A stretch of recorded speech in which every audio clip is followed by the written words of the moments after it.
Well, here we are on West Shore. Better day today. It's very, very windy, but it's it's 16 degrees, which is chilly. There's no in between for the UK weather. It's either boiling hot or not boiling hot. There doesn't seem to be any in between stage.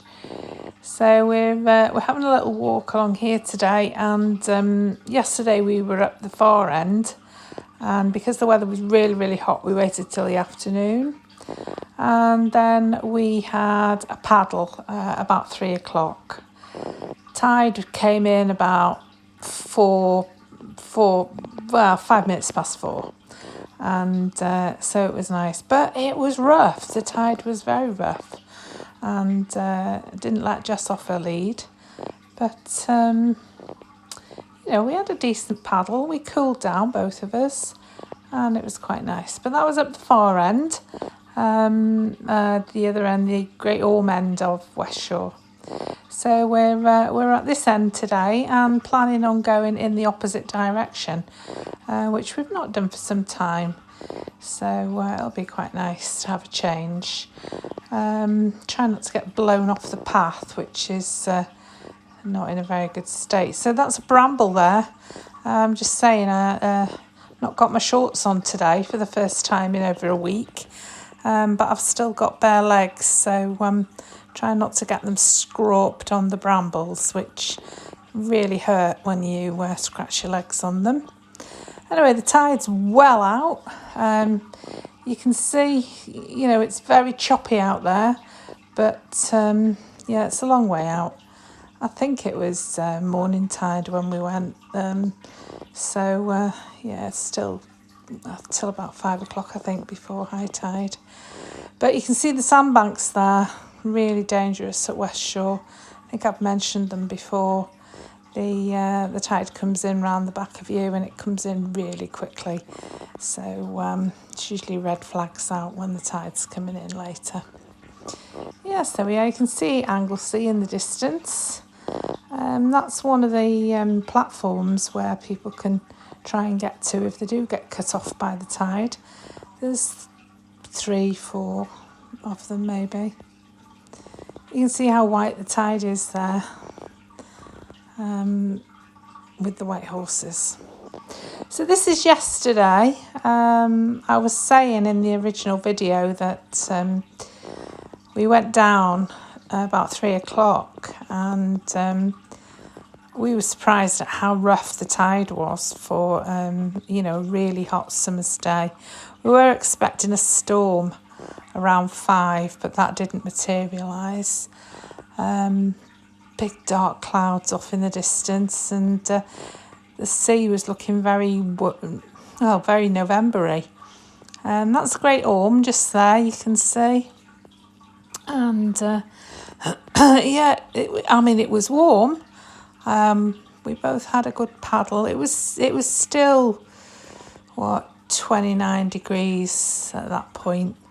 But I thought, there was decent wind blowing, so I decided Jess would be all right. Quite a few other dog walkers who'd also decided they'd pop out since how the weather had changed. About 5 o'clock, the storm did not materialise. It was a bit of spitting, and then the sun came out and the temperature shot back up again. So we had a very, very hot night last night. Windows open, fan on, slept under a sheet, and it was like that until the early hours of the morning, and then I heard thunder in the distance, no rain, nothing. And then woke up this morning to this weather, and it was cold at 7 o'clock when I woke up. But here we are back on West Shore, and the weather's lovely now. No sun at the moment, but the sun did come out later in the day. There's Jess, and I've carried on with the voiceover because It was so windy that you couldn't even hear my voice at all. Showing you there where the top path is, and back down to show you where the path has all been taken away by the tide. I was telling you there about A55 runs along that headland. And I think I was looking at the birds, to be honest. I was looking at how these, I think they're rooks, they were sunning themselves or drying their feathers or something. Yeah, so this is the state of this path. And it's obviously been abandoned now by the council because they built the new path up at the top. And I was talking about how it'd be nice to go and walk on that hard sand, but it's just too much of an effort to get down there on those hard pebbles. So yeah, in the end we didn't bother. Yeah, I don't know. Oh, there's that bird now. That's what I think is a rook. And there were 2 or 3 of them. They were just sitting there. And sometimes they stretch their feathers out a bit as if they were sunning themselves. And I think they do that to get rid of insects. But I really don't know if that's what they were doing or not. Anyway, we're sort of still wandering along this path and pointing the camera out to sea because I was just trying to watch where I was putting my feet, to be honest. And so I just wasn't really concentrating on what the camera was doing. But yeah, it gets quite narrow at this point. And I was saying how brave I was, considering it was so windy. But the wind, as you can see, the wind's coming in off the sea. So if I was going to get blown anywhere, I'd get blown onto that grass bank. Now, that's what I was pointing out there, was a toilet roll. And just wondering why there was a toilet roll on the beach. And it was obviously a dry toilet roll, so it hadn't been in the sea. So I was wondering, perhaps it had been dropped because yesterday there were so many holidaymakers on the beach, and it had probably been dropped by them as they were walking back to their cars. So we gave a little kick of the ball there, but I decided it wasn't a very good idea, being as I was on that very narrow path. Somebody left their socks there. Something else that had probably been dropped as people were making their way back to their cars yesterday. And Jess now has dropped her ball and I didn't see it, and it's obviously got itself wedged in all that black lining material, and it takes quite a bit of an effort to get it out of there, which is quite funny. Anyway, she's got it now. And off we set, and there's still a decent bit of path. So just had a look at those little purple flowers. Don't know what they are. They look like marguerites, but they aren't marguerites. They're just a wild version. Anyway, the path's pretty stable along here. So we set off at a better pace and debated as to whether to go down onto the sand again, as we had the opportunity there, and also mentioned the birds. There's 2 of them there which are sunning themselves on that line of beach pebbles. It was quite hard to walk in this soft sand, in these sand dunes. Jess wasn't having any problem, obviously, and it was quite pleasant. It was quite warm, and it was also sheltered there from the wind.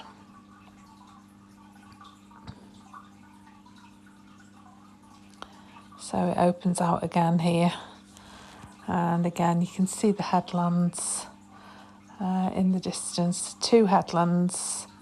One is Penmaenmawr and the other is Llanfyfechan. And the A55 runs all the way along that coast. So I think I was saying there that you can see Anglesey in the distance and Puffin Island. And then when we come round here, I seem to remember there was somebody wild camping. I mentioned this grass. I'm not sure if it's called marron grass. It's a sort of grass you find in the sand dunes anyway. So that wild camper must have been a bit further along here.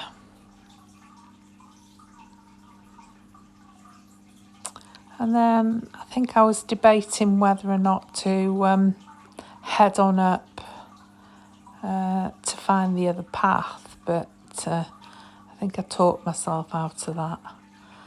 And whilst I did give Jess's ball a little kick, it wasn't easy to kick it on this soft sand, so I think we gave up on that job and she carried it for most of the way. So yeah,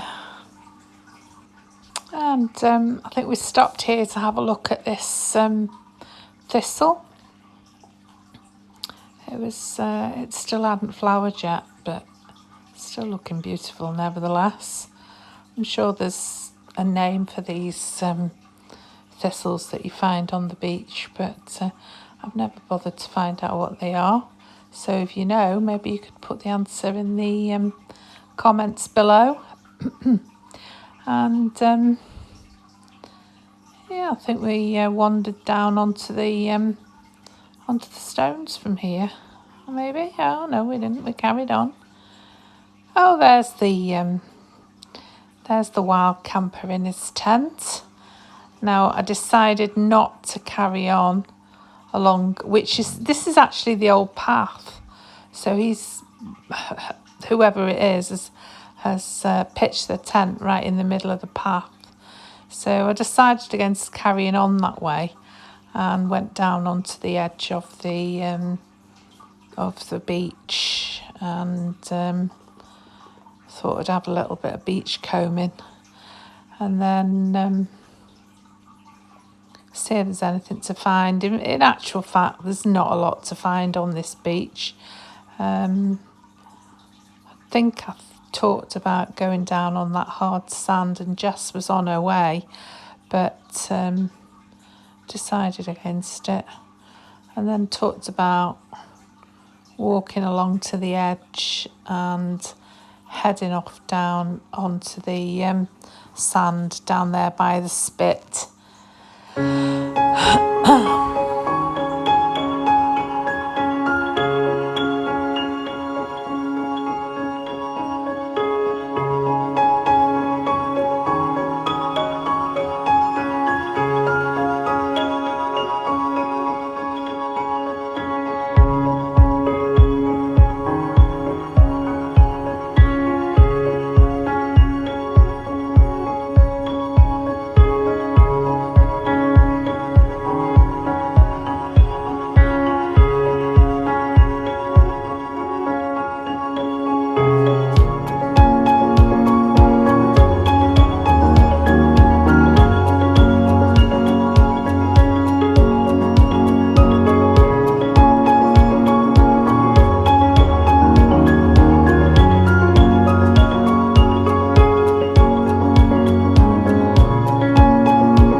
Yes, I was just saying back there that don't really find much in the way of well, you don't really find much to beachcomb in this area, and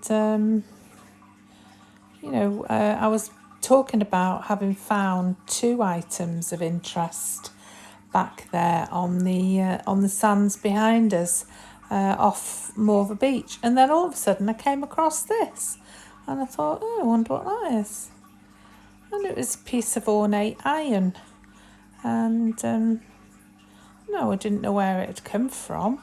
I mean, it was clean. It had obviously been washed by the sea, and I thought how pretty it was. And well,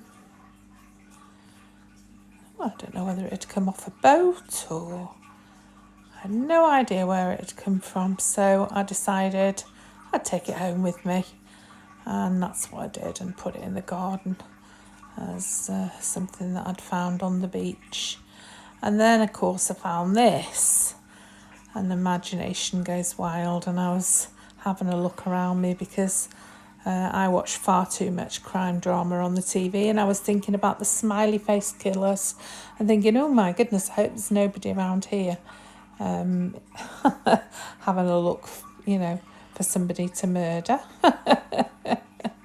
which of course there wasn't. And then found that, which is a piece of pipe. You can tell by it's rounded on one side and convex on one side and concave on the other. And there's my bit of ironwork, which I carried along all the way. And just carried along here. Walked past that guy with his tent again. It was all closed up, so I thought maybe it was somebody who was just doing a bit of wild camping and had gone off for a little walk for the day. I mean, it could be somebody who's living there for a while. I know there is somebody who's living at the far end of West Shore at the moment. He's got his big rucksack and he does a lot of litter picking while he's there. So I don't know what, I presume he's got something to sleep in, a tent maybe, or a bivouac. You just don't know, do you? Don't want to go down there at night and find out, I don't suppose. And then I came across this, which was some masonry from a building, and I was showing that along this coast there is not that coast behind me there. If you keep going there that way to the left, you come across the Mulberry, and that's where the Mulberry harbours were made in the war.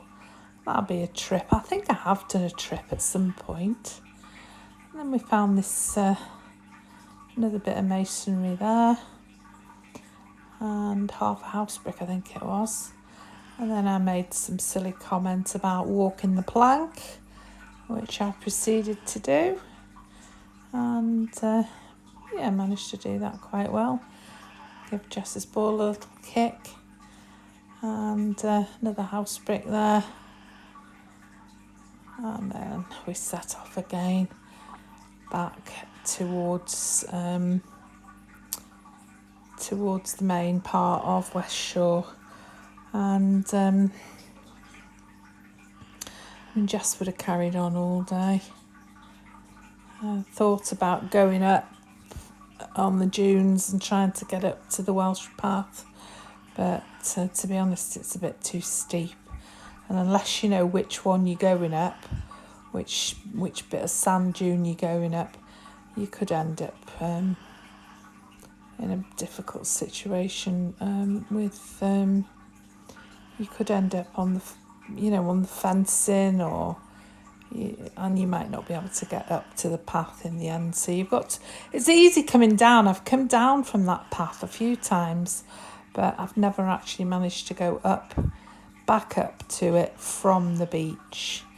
Anyway, so here we are back on the path, and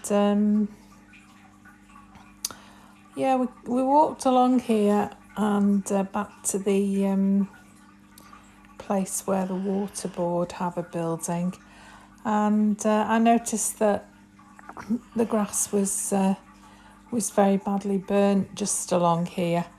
So I took a couple of photos of that, which I'll put on at the end. So that's the Great Orme. That's another one of those rooks. You can see it's quite cloudy over there. But as I said at the beginning, it turned into a beautiful day. The sun came out and it was quite warm. The wind did not drop at all. And as I'm recording this voiceover, the sun's still out and it's still very breezy. But it's a beautiful evening, so can't complain. And yeah.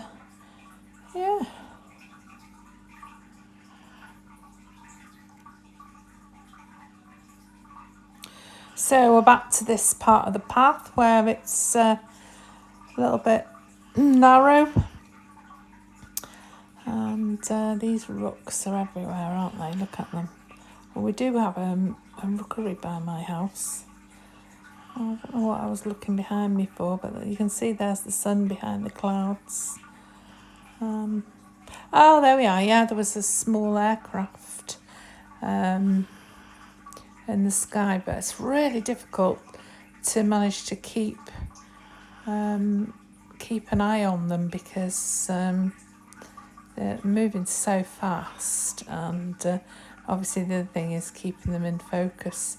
So obviously I lost sight of it there, and then everything goes all blurred because I don't know what's going on there. Oh, there's me picking up my bit of iron. Goodness knows what I'm going to do with that. It's propped up in the garden. Anyway, I think that's the end now. So I thought that was a good point to end. And Jess was looking at me as if to say, will you stop playing with that phone? And so I decided it was time to say goodbye. So there we are. Goodbye. And thanks for watching. And I hope to see you next time.